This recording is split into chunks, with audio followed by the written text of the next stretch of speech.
some of the best revolutionaries in the world, people who dare to defy convention, to do radical changes, were poets. More possible for a poet or a novelist to think out of the box. Totally. Don't you think poets, writers Yes. are a little bit on the idealistic side Very good question. rather than the realistic side? All right, Wilson, I think Yes. this is our very first episode na gabi na.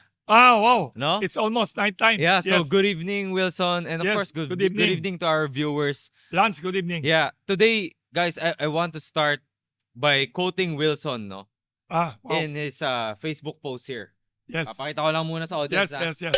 Which is, Wilson actually mentioned here in a Yes. Facebook post, I think the Philippines can become more economically more progressive Yes. if we educate more engineers and agronomists Yes. instead of just too many lawyers. And I think, Wilson, Yes. you posted this nung the bar boards posted that there were 10,000 that finished the 3-day bar exams. Yes. Yes. So yes. what do you mean by this, Wilson? Ah. More engineers, more agronomists, I have a because theory. Philippines has too many lawyers. I said that because I was so sad when I realized we have too many lawyers and too few engineers and too few agronomists or agriculture experts compared to other Asian countries. I'll tell you, I have noticed that we have copied our former colonizer USA too much on almost everything. We copied the American political system. We Okay. copied the American educational system, including the prevalence or the favoritism towards lawyers as becoming future leaders of the country instead of engineers becoming leaders. Why do I say so? Lance, years ago, I was invited by mechanical engineers in their national convention at a big area in SMX. And I remember, sabi ko, I had to research about engineering, the impact of engineers Yep. to countries. Yep. And during my research all over Asia, I stumbled into a fact that was to me startling and thought-provoking.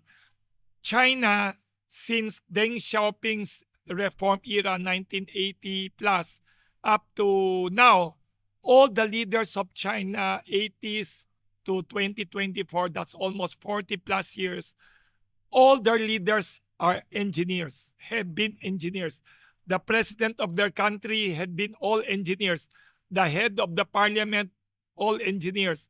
The premier of China, all engineers except the previous premier Li Keqiang was not an engineer, but all of them were civil engineer, electrical engineer, mechanical engineer, geodetic engineer. I was so amazed. So one time, I talked to an engineer. I talked to a lawyer muna. Sabi ko, oh, brilliant lawyer. How, if there is a problem, binigay sa'yo, given to you, what will you think as a lawyer? Of course, as a lawyer, the problem comes to me.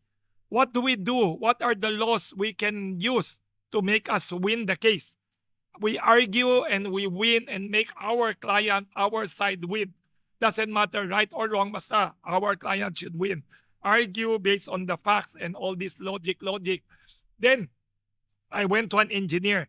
I asked the engineer, oh engineer, if I present to you a problem, what are the things that you will think of to respond to a problem? Okay. The engineer told me, of course, very easy. When we see a problem, we analyze the problem objectively. What are the things needed to solve the problem? What is the timetable or schedule needed to finish the work of solving the problem? So, for an engineer, puro problem solving, quantitative, based on facts, not emotional, not argument, not quarreling, not long speeches.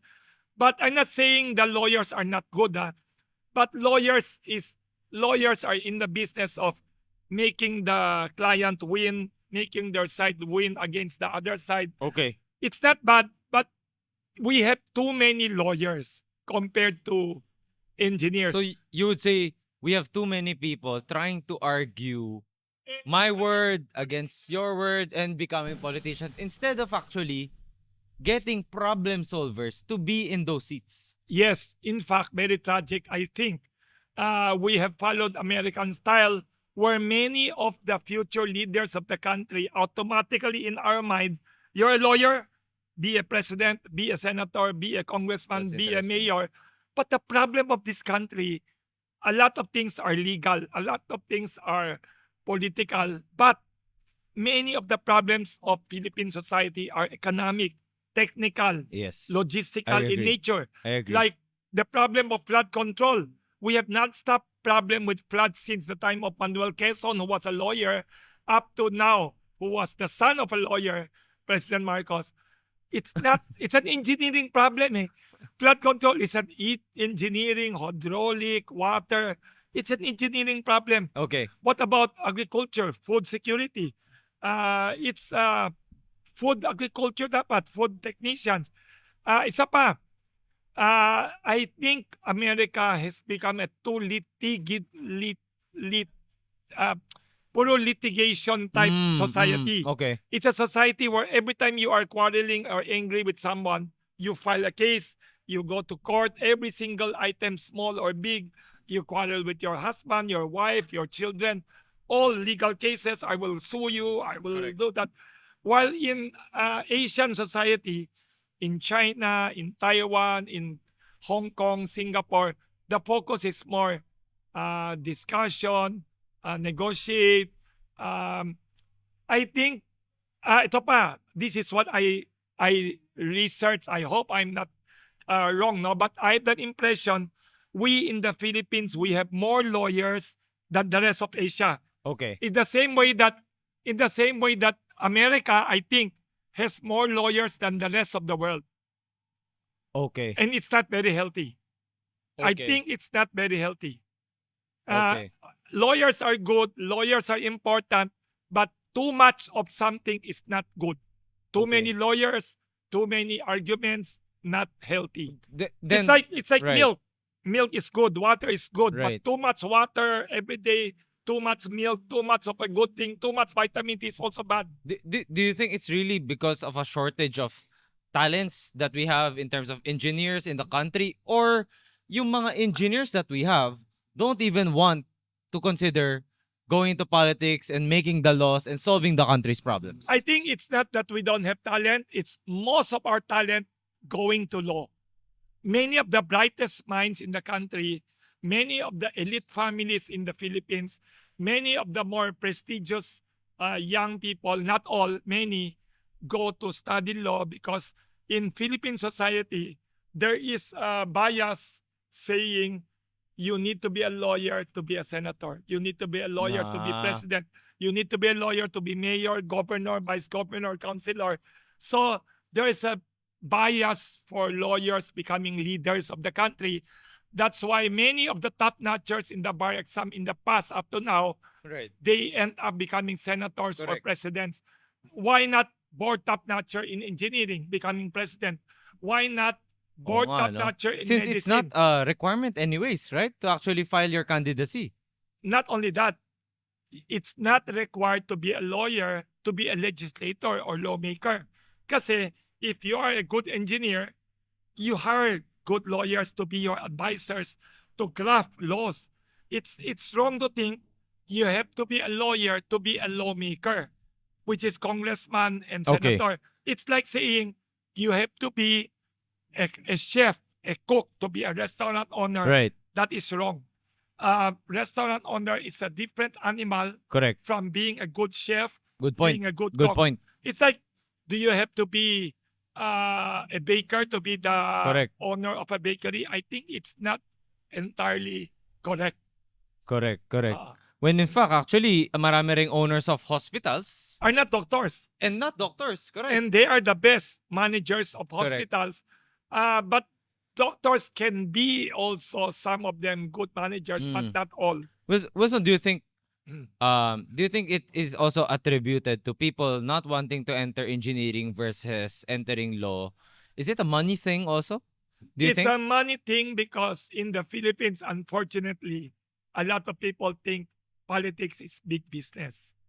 When in fact, It should not be. It should be public service. exactly. But in Exactly, the right? country, unfortunately, it's open secret open in the everybody knows it, but it's supposedly a secret.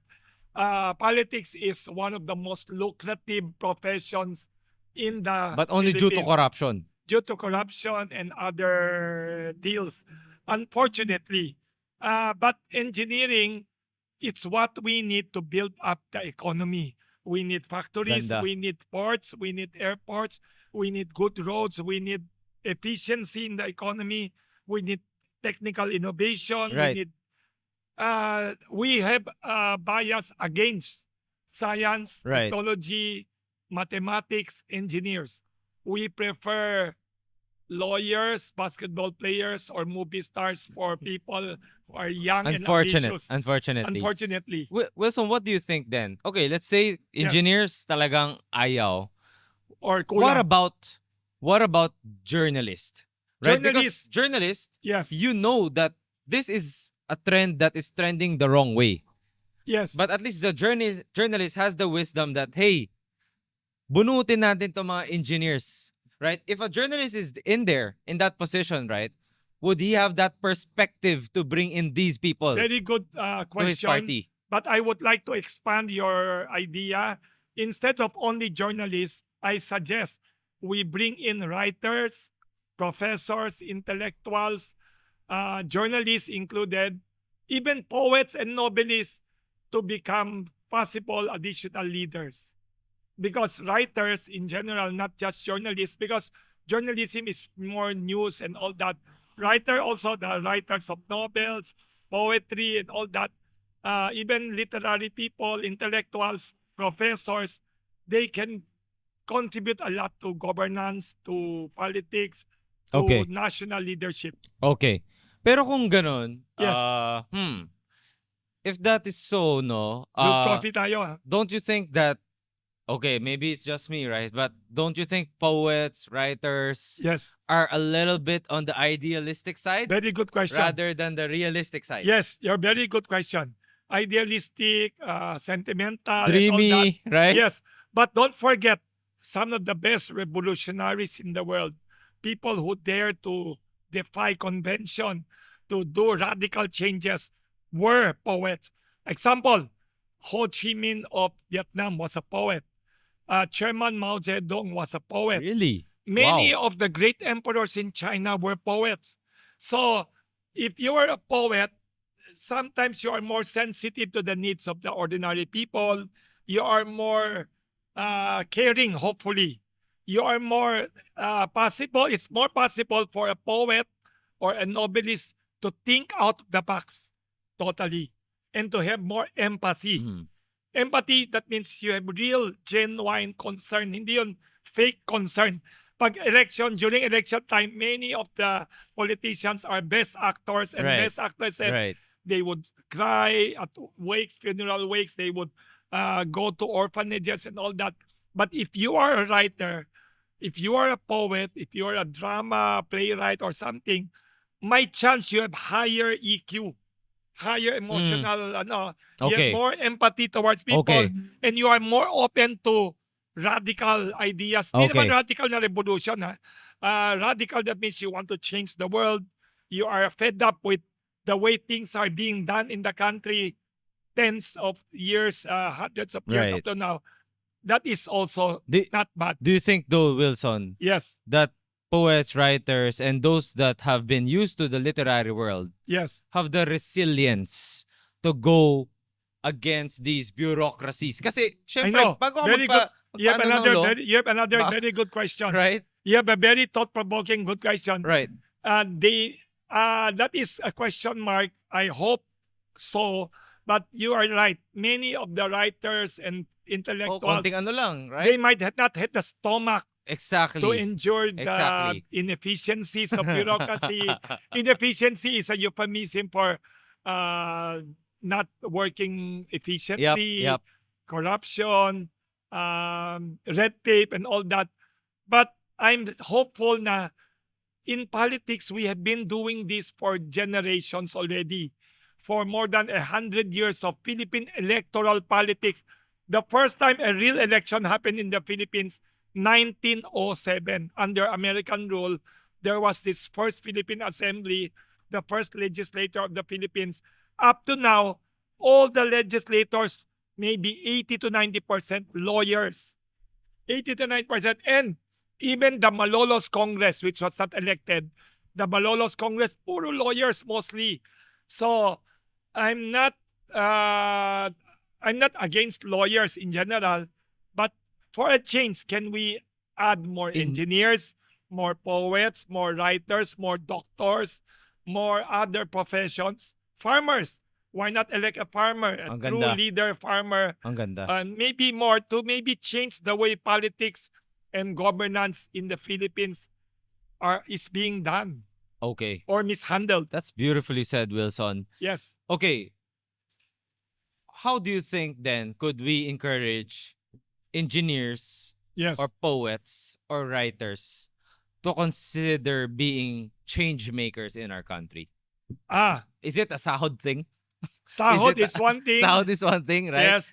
I know you pointed a very important issue about sahod or the salary of Oh, government eh. officials. Honestly, I'll tell you, real talk, I'll diba? tell you, in the Philippines, we have, I think, a political system which I think is a joke.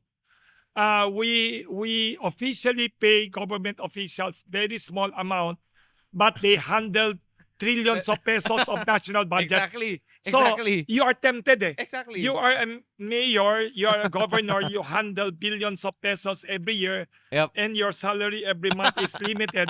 You are tempted. Exactly. I'll tell you, 5 the- digits. diba? yes. Five- that's the reason Singapore is one of the most incorruptible countries in the world, Okay. because what Lee Kuan Yew did, the late Lee Kuan Yew, the brilliant Bruce Lee of Tinaasan niya lahat ng politics, sahod? tinataasan niya lahat ng sahod, tinapatan niya ang sahod Ooh. ng multinationals and big banking Wow. corporations. So if you are lucky to be selected with the brains and the character, Grabe. you are highly paid like president of a bank, Exactly. president of a conglomerate, or a multinational big corporation. But if you are caught with corruption, the Patay ka. penalty is very high. The corruption very low because of that. You have low incentive to be corrupt. You have very high incentive to perform well, Exactly. because the leaders of Singapore are the highest paid in the world. That's nicely said, Wilson. More highly paid than US Wh- president and others. When you think of it, it's just like a company trying to retain their best employee. Yes, Tasan mo ang sahod. yes. If you want to put these change makers into the government or into the Handling right? billions of dollars Exactly. in money. We have more than 6 trillion pesos national budget this year. Can you imagine? Tempting. I see. Why do you think okay, I guess obviously there's corruption, right? But why do you think, Wilson, can't we make government salaries, a little bit higher?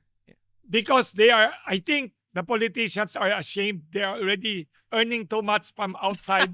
Desensitized na. I think they are ashamed to raise their salaries, Ah, because they know if they raise their salaries, everybody will know We're- you want a lot of earnings, you still want salary Correct, pa na correct. high. yeah, I remember these days where si Piduts Yes, hired Mocha Uson to handle the communications office. yes. And I think she was given like millions. Yeah, I think I 10 think- million I ata a think- year yung sahod niya, right? Or So- budget. or budget niya, right? So, okay. On the topic of salary, Wilson, right? I actually Yes. read from one of a great media article. And Yes. the headline is this, Wilson. We aren't getting enough journalists from different socio-economic backgrounds. I did not see Wilson, that. I did not right? see that. Yes. Wilson, that speaks wonders to bakit yung mga journalists natin, right, nawawala, bakit nade-discourage, right? Because the economic backgrounds are, di ba, ang hirap ng entry point eh. Yes. And also, the mass media system of the Philippines needs to be changed also. Needs to be improved also. Because there are many challenges in mass media now. There's the challenge of the online media. There's the social media challenge. So there's a lot of questions in mass media. Okay. What should be done? Pero, Including the problem of deteriorating educational standards. I heard educational standards in the Philippines have deteriorated in the past decades. In fact, I remember Miss Julia Daza, the very famous journalist, years ago when she was editor-in-chief of Manila Standard newspaper, Okay. she was complaining to me, and now she's with Manila Bulletin, a top editor. She complained to me, Wilson, I'm having a hard time looking for good writers, she said. I said, what do you mean, Miss Daza? Sabi niya, all these people applying to her to be reporters and editors of the newspapers could not even write one decent grammatical good letter daw. She was shocked. She told me. Grabe. Bakit? There's What? something wrong Right. with the way our government, not now only, but in the past governments, in the Okay. past decades, the way we have mishandled Philippine education.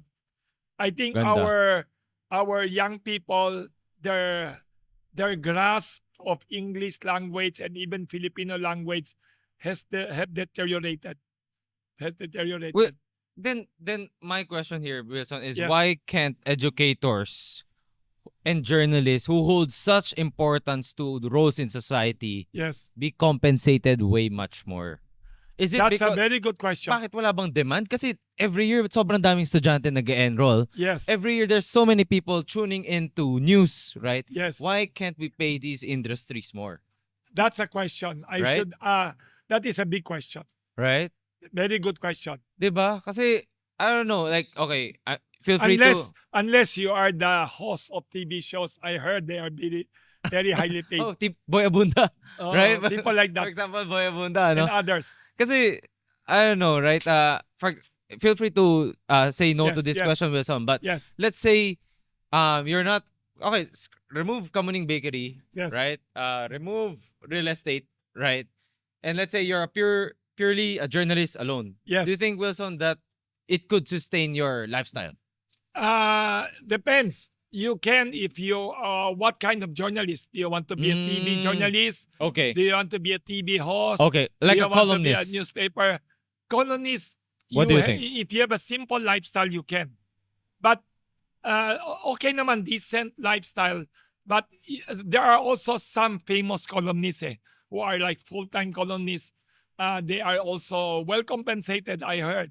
Right. But unfortunately, not many who are full-time columnists. It's a good question. I should be asking because unfortunately, I'm not a full-time columnist. Correct, so I correct. do other things. I don't know too much yet about the details. We have Right. to ask them. With which I think, Wilson, no, Yes. it's also to your advantage that you have this as just a part-time job because Yes. like earlier we were talking about the resilience of a lawmaker. I think, Wilson, you are also very resilient yourself because Hopefully. you are a businessman too. Yes. Alam mo yung 'di ba? Yung dirt, you know, everything to make a successful business, right? Not only that, if we have good politicians, if we have good governance in the whole country, even business people will have a better business environment also. Mm. We affect everyone. Everyone. I see. Okay. All right. So, next question. Yes. So another headline that was reported here is that if you're and you always attune to this, Wilson, no? Yes. But this headline was if you're as a journalist only reporting about politics, Yes. you're missing a chance to tell a wider story. Yes. 'Di ba? Yes. But also, in media, you have to understand also, there is what you call specialization kasi. Ah, Yes, okay. it's like a Okay, doctor. okay, You okay. cannot blame people who write mostly Purely about politics. politics Okay. because there are also journalists who are assigned to the business bit. There are also Ah, journalists who are assigned okay. to the sports bit. There are people who are assigned to the entertainment bit also. But you are correct in the sense that in our Philippine media, the headlines, the main stories are too much politics. But in fairness, there are also good journalists in the business section, assigned to the banking Correct. section, assigned to the agriculture section, Correct. assigned to the foreign policy or foreign affairs bit, but they are not superstars. Usually, I think my impression is the more important jobs given to the veteran reporters or journalists who cover Malacanang, the presidency, who cover the Philippine Senate and the House of Representatives. in that sense, you are correct. Many of our media entities have too much people and too much space given to politics. That is, to me, Mm. we have to hopefully correct. We don't necessarily have to lessen the reports on politics. Maybe we just increase the more reports on the economic Exactly. side, So, on the tourism business alright. side. Kung meron palang specialist sa mga ganito, Yes. Wilson, Yes. do you think it is maybe the editor's fault that lagi na lang binibigyan ng emphasis yung politics? Kasi I guess someone's partly, layouting this one, I right? think the editors is one, but also the owners of the newspapers. Oh. Because the editors came in, that is already the system. So Okay. I cannot blame the editors entirely. Oh, They are wow. already part of a system. Maybe the editors, before they became editors, they were reporters. They were young, good journalists. Right. So they grew up in that system. That's already the system they inherited. Right. So people who could change it, I think, should be the bosses The or owners. owners, because they could dictate to the Right. editors, "Uy, I want this country to be better. Can we have more news on the economy Even on the at the front page?" expense Yes. of lesser eyeballs, I guess. Yes, Diba? but maybe the public in the future would be more used to it also, would accept it also, Oo nga eh. side by side with the politics Someone and has to start. scandal. Someone has to start, Yes. right? So I think the editors are not so much at fault. I would fault the owners, or not really fault, but Challenge. the authority to make changes maybe should come from the owners. Ganda. Kasi because the Ganda. editors, if the editors would suddenly make changes, the boss would get angry. Patay ka. Who are you to change this? Sisante ka. Yes, 100 years na itong newspaper. Why are you changing this? Right. And maybe if they experiment with the change, then sales went down or advertising Right. went down, they will be blamed, even though maybe it's not the reason. You know, So, Wilson, you just reminded me that Yes. all media giants are business first. Yes. Diba? That's why very good your questions, thought provoking, your very smart questions. That's why in some very good countries, they have state-owned media entities that are well run. Like, for example, at one time, I don't know now if they are still like that. Sometimes they're accused of being too biased. BBC of the UK, United Okay, Kingdom, okay, the okay. British Broadcasting Corporation. It's a government-owned station, but in the past, well-managed, well-funded, well-run, no pressure to earn money, no pressure to... Kasi gobyerno na. Yes, you have funding. So if you don't need desperately profits, ratings is not the most important to you. Rating is important only for your relevance. Because if you do things nobody watching, what's the relevance of that? So that's the only care that I have concern. Ganda. So in other countries, Singapore has that.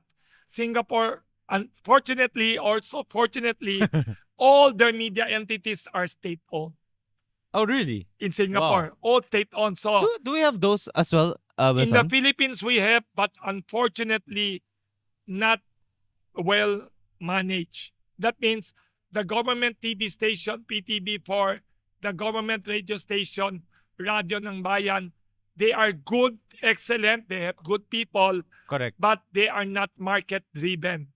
They don't really compete with GMA7, ABS-CBN, TV5, and others.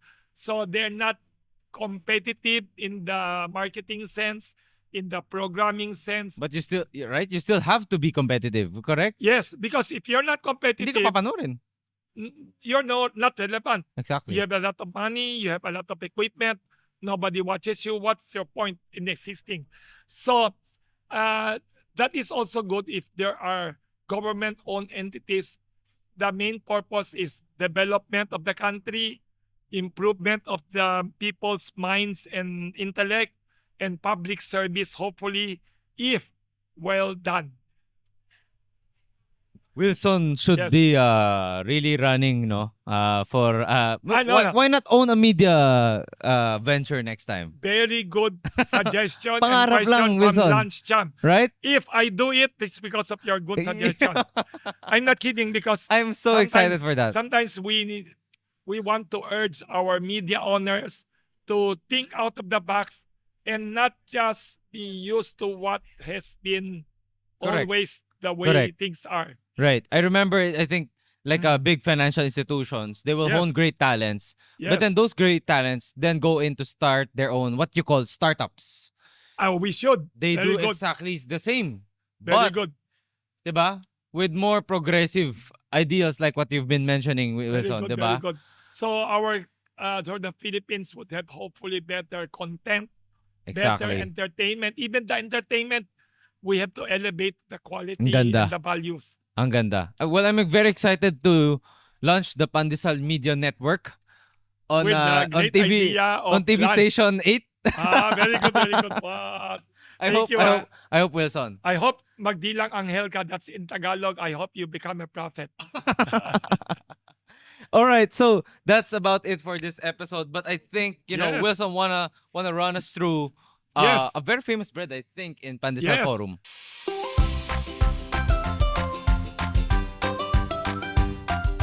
Bread of the Philippines. This has been the bestseller of Kamuning Bakery Cafe since 1939. It's called Pandesuelo. Pandesuelo It's so because big right now. yes, it's a giant No? pandesal. Okay. It's as big as a clenched fist. Kamao or clenched fist. Wow. Hindi siya matigas. It is wrong to say this is hard. This is crispy or in Tagalog malutong.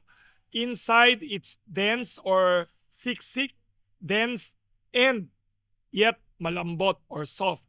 This I think is the bread we should throw at our enemies or critics when they throw stones at you.